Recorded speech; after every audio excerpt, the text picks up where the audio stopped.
এজন হ'ল আমাৰ ND24 মুখ্য সম্পাদক, তেখেতৰ নাম হ'ল ৰাজদীপ বাইলুং বৰুৱা আৰু তেখেতে আমাৰ কৃষ্ণগুৰু মহাবিদ্যালয় আহিছে আৰু এতিয়া তেখেতক আপোনালোকক দেখুৱাই আছোঁ আৰু আমাৰ কৃষ্ণগুৰু বিশ্ববিদ্যালয়ৰ খেলপথাৰত আছোঁ আৰু আপোনালোকক দেখুৱাই আছোঁ।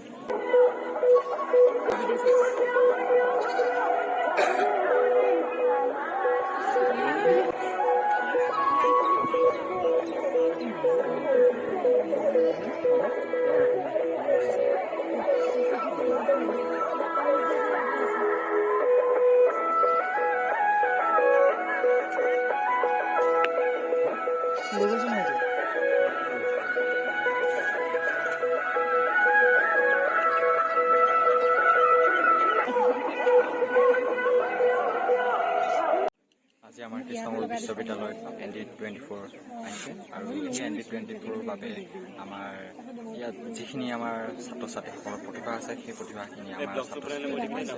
কৃষ্ণগুৰু বিশ্ববিদ্যালয় আমাৰ ভক্তৰঞ্জনা, তেখেতে বৰ্তমান MA ফাৰ্ষ্ট চেমৰ হয় আৰু তেখেতে আমাক দুই এষাৰ কৃষ্ণগুৰু বিশ্ববিদ্যালয়ৰ সম্পৰ্কে ক'ব।